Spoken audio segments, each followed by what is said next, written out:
이사야 선지자는 지금으로부터 2700년 전 살았던 사람입니다. 2700년 전 어떤 일이 벌어졌을까요?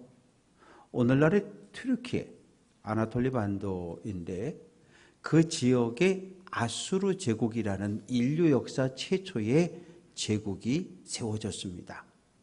이 제국이라고 하는 것은 강력한 군사력 그리고 무기를 가지고 주변 나라들을 정복하고 약탈하고 지배하는 것을 제국이라고 표현을 합니다.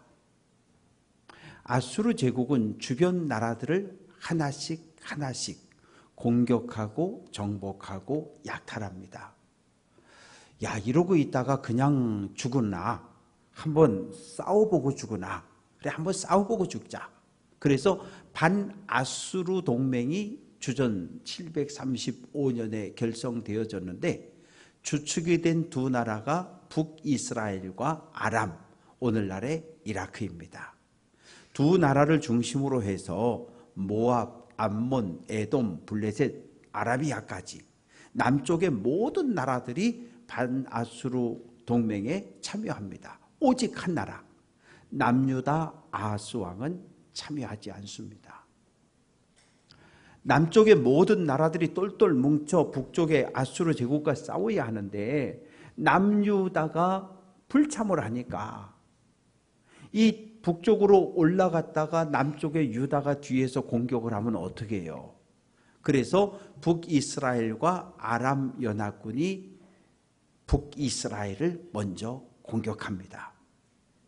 그러자 아하스 왕은 하나님께 도움을 요청한 것이 아니라 아수르 제국에 사신을 보냈습니다. 우리가 반아수르 동맹에 참여하지 않는다는 이유로 지금 공격을 받게 되었으니 우리를 도와주십시오. 이사야 2장 22절은 같이 한번 해볼게요. 너희는 인생을 의지하지 말라. 여기서 말하는 인생은 눈에 보이는 강대국, 강력한 군사력을 가진 아수르 제국을 이야기합니다. 하나님의 백성은 하나님을 의지해야 하는데 하나님이 아니라 강대국 아수르의 도움을 청했습니다. 우리를 도와주세요. 도와줄게. 군대가 오는 흉내만 내는 거예요. 어떻게 되었을까요? 북이스라엘과 아람 연합군에 의해서 12만 명의 군인이 죽고 20만 명이 포로로 끌려갔어요. 이사야는 아하스 왕을 강하게 책망합니다. 그 후에 주전 722년에 아수르 제국은 북이스라엘, 사마리아를 정복했고 역사 속에서 북이스라엘이라는 나라를 없애버립니다. 반려견이 있잖아요. 가정에서 강아지를 키우고 고양이를 키우는데 이 밥을 주는 주인을 알아봐요. 그러면 하나님의 백성인 이스라엘은 어떠했을까요? 이사야 1장 3절은 이스라엘은 알지 못하고 나의 백성은 깨닫지 못한다. 우리는 하나님께 선택받은 민족이다 자랑은 했지만 정작 하나님의 말씀에 불순종했고 하나님을 의지하지 않았어요. 결국 주전 586년 바벨론 제국에 의해서 남유다 예루살렘도 멸망을 당합니다. 왕과 귀족들, 많은 제사장과 지도자들이 포로로 끌려가 버렸어요. 하나님을 버리고 바알을, 아세라를 그리고 이방의 강한 나라들을 의지한 것에 대한 하나님의 심판이요 징계였습니다. 이사야는 66장입니다. 구약에 등장하는 예언서 중에 가장 긴 성경이지요. 바사 제국의 포로로 끌려갔다가 아수르 제국, 바벨론 제국의 포로로 끌려갔다가 바사왕 고레스의 침경에 의해서 포로에서 예루살렘으로 돌아오는 이야기까지를 기록하고 있습니다. 19세기 독일 신학자였던 베른하르트 둠이라고 하는 사람은 오늘 이사야 50장을 여호와의 종의 노래, 세 번째 여호와의 종의 노래라고 부릅니다. 오늘 우리가 교동문을 했는데 이사야 42장이 첫 번째 종의 노래, 49장이 두 번째 종의 노래, 오늘 본문이 세 번째 종의 노래, 이사야 52장을 네 번째 종의 노래라고 불러요. 여호와의 종 메시아는 어떤 분일까요? 이사야는 메시아가 고난받는 종이라고 이야기합니다. 이스라엘은 하나님의 말씀에 불순종을 결정했지만 메시아는 하나님의 말씀에 순종한다고 이야기합니다. 메시아가 이 땅에 오셔서 채찍에 맞고 조롱을 당하고 수치를 당한다고 이야기합니다. 예수님의 십자가의 죽음과 부활을 목격한 후 초대교회가 이사야를 다시 읽습니다. 다시 읽다가 고난받는 종, 여호와의 종에 대한 이야기를 듣고 이사야 선지자가 이야기했던 고난받는 종이 예수님이셨어. 그래서 예수를 그리스도로, 예수님이 이사야가 예언했던 고난받는 메시아로 받아들이고 있습니다. 사랑하는 성도 여러분, 우리 가운데 어느 누구도 고난당하는 것을 기뻐하는 사람이 없어요. 물질로 인해서 어려움을 겪고 사업에 부도가 나고 건강했던 육체의 질병으로 인해서 문제가 생겨지고 어려움을 겪고, 이거 좋아하는 사람 아무도 없어요. 바닷가에 가서 바다에 발을 담그면 파도가 계속해서 치잖아요. 작은 파도가 때릴 때는 간질간질하고 큰 파도가 때릴 땐 두렵고 무섭고, 바다에 가서 파도를 피할 수 없는 것처럼 우리 인생도 마찬가지입니다. 행복하고 즐겁고 건강할 때 내가 하나님을 잘 섬겼더니 하나님께서 나에게 복을 주셨어 라고 생각하고, 뜻하지 않은 어려움과 질병과 고통에 닥쳐올 땐 내가 하나님께 뭔가 죄를 지었나 보다, 그래서 하나님이 나에게 벌 주시는 게 아닌가, 이런 생각을 우리가 갖기도 합니다. 예수를 믿어도 하나님을 믿어도 우리의 인생에 다가오는 고난을 피할 수는 없어요. 우리에게 다가오는 고난과 마주서서 하나님의 도움을 받아서 승리하고 극복할 수 있는 성도 되시기를 주님의 이름으로 축원합니다. 그러면 오늘 4절부터 9절까지 말씀 속에 내게, 나로, 나의, 나를, 나라고 하는 단어가 반복되고 있는데 도대체 나가 누구일까요? 이사야는 나가 누구인지 밝히지 않고 있어요. 그 시대로 돌아가 보면 첫 번째는 예루살렘 성전을 재건했던 스룹바벨, 율법을 가르쳤던 에스라, 그리고 성벽을 완공했던 느헤미야로 해석해 볼 수 있습니다. 그러나 오늘 이사야 50장을 읽는 우리는 이 메시아가, 나가 십자가에 죽고 부활한 예수 그리스도, 우리의 구원자라고 우리는 고백을 하고 있습니다. 4절, 하나님께서 학자들의 혀를 내게 주셨다. 학자라고 하는 히브리어 림무드는 배우는 사람, 제자를 이야기합니다. 제자는 선생님과 관계가 좋아야 돼요. 부모와 자녀는 관계가 좋아야 합니다. 그래야 제자는 선생님에게 많은 것을 배울 수 있고, 자녀가 부모와 관계가 좋아야 부모에게 많은 유산도, 많은 가르침도 물려받을 수가 있는 거지요. 하늘 아버지와 예수님은 어떤 관계를 맺으셨을까요? 예수님 요단강에서 세례 요한에게 세례받고 올라올 때 하늘이 열리고 성령이 비둘기같이 예수님에게 임하였고, 이는 내 사랑하는 아들이라 하는 하늘의 음성을 듣게 됩니다. 우리는 뭔가 이야기할 때 내 생각에는, 내 경험을 통해서 볼 때 내 주장은 우린 이렇게 이야기합니다. 그러나 예수님은 단 한 번도 내 생각엔, 내 경험, 그런 말씀을 하신 적이 없어요.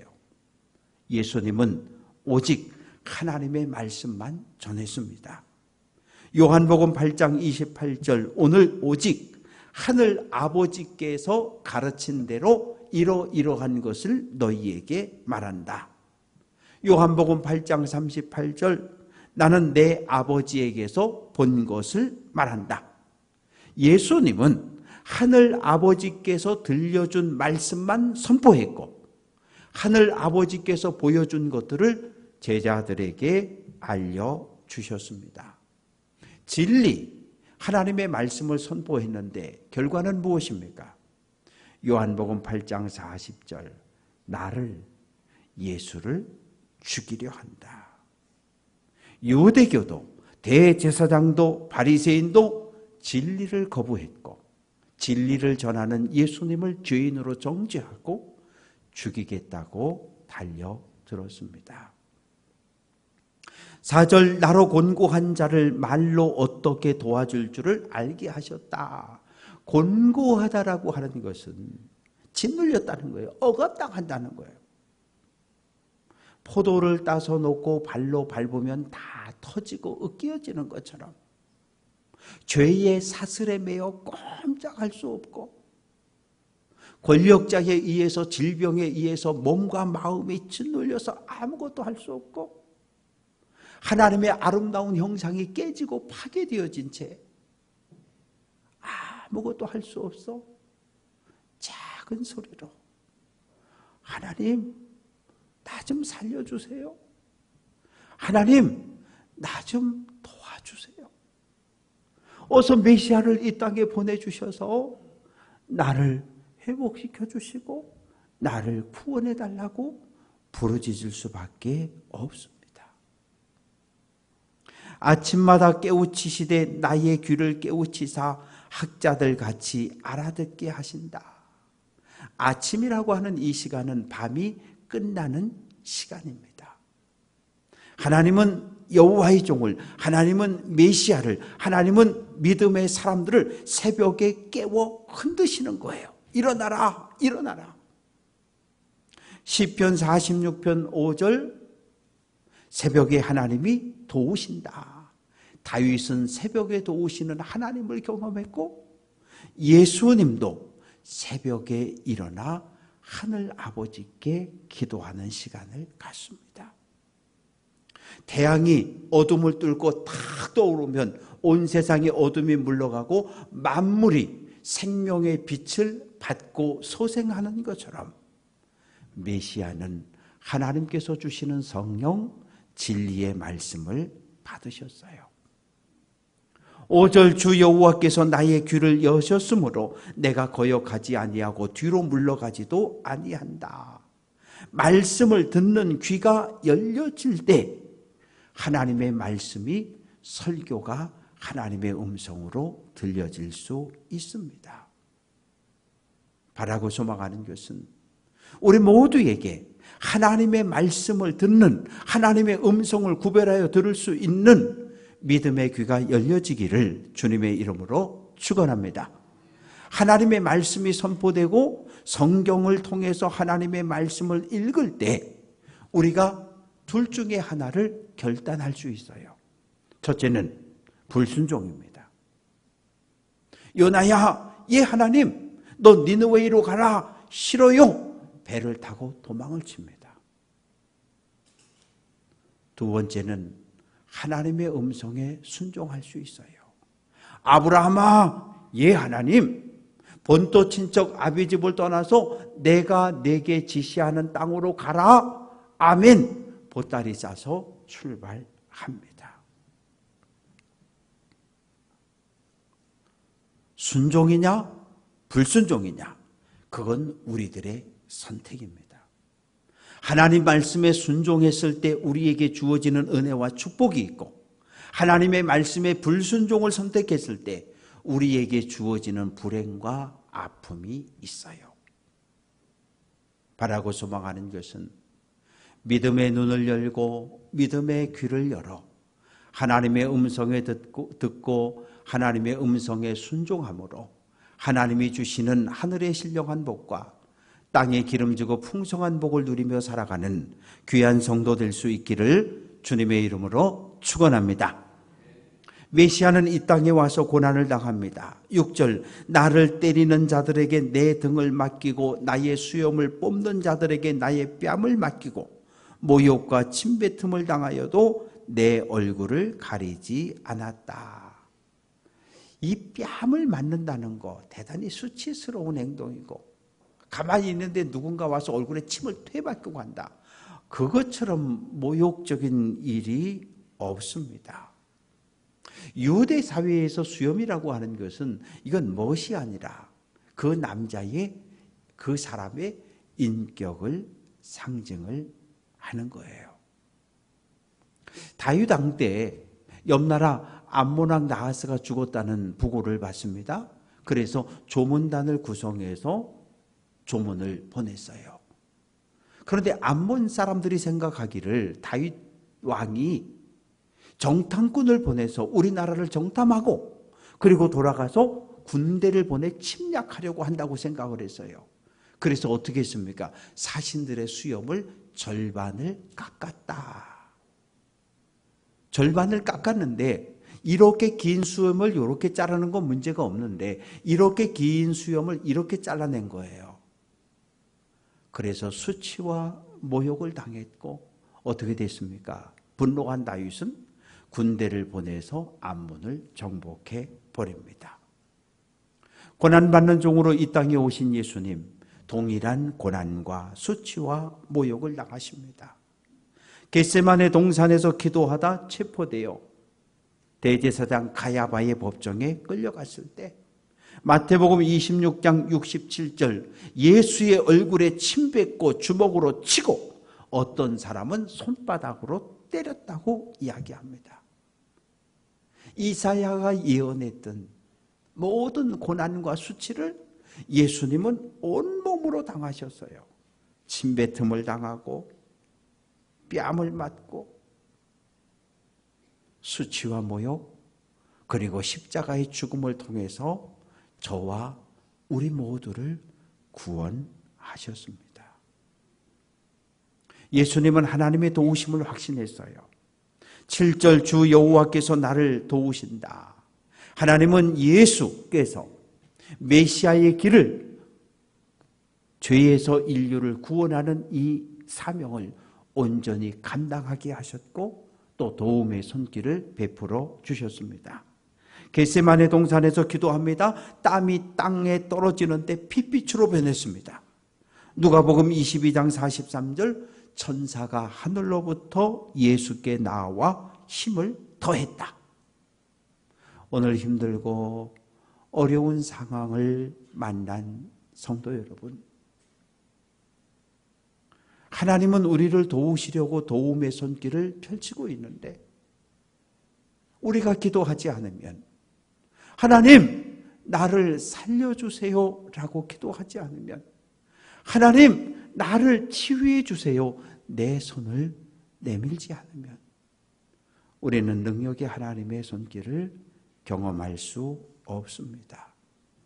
바라고 소망하는 것은 입을 열어 도우시는 하나님의 이름을 부르고 손을 내밀어 구원의 하나님의 손길을 잡는 귀한 성도들 될 수 있기를 주님의 이름으로 축원합니다.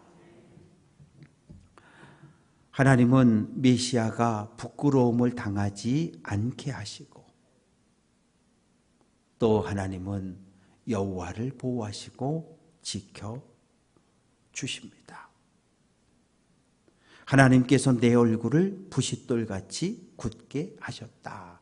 부싯돌이라고 하는 건 탁탁 부딪히면 불을 내는 돌이잖아요. 아주 딱딱해요. 그런데 나쁜 표현으로 씁니다. 저 사람은 부싯돌 같아. 저 사람 낯짝이 참 두꺼워. 얼굴이 참 두꺼워. 무슨 표현입니까?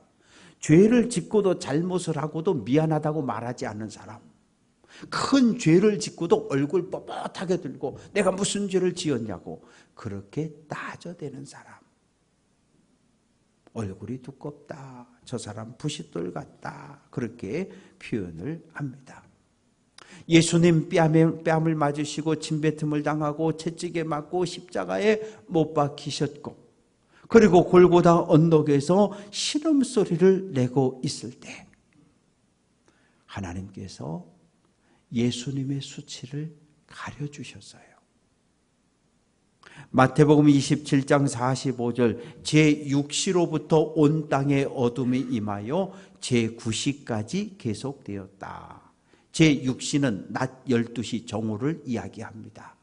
낮 12시부터 오후 3시 예수님 임종할 때까지 하나님께서 골고다 언덕에 어둠을 내리셨고, 그래서 어느 누구도 예수님의 고통스러운 표정, 신음소리를 듣지 못하게 보호해 주셨습니다.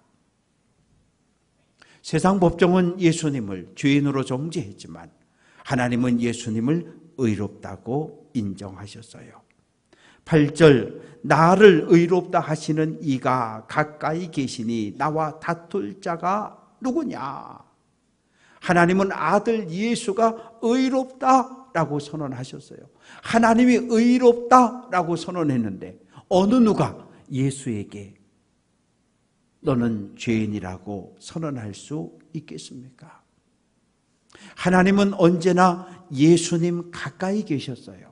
가깝이라고 하는 이 표현은 공간적으로 대단히 가까운 거리를 이야기합니다. 마치 어깨를 부딪힐 수 있는, 어린아이가 넘어졌을 때 엄마 하면 손을 내밀어 붙잡을 수 있는 아주 가까운 거리에 하나님이 계시면서 우리를 도우시고 구원해 주십니다.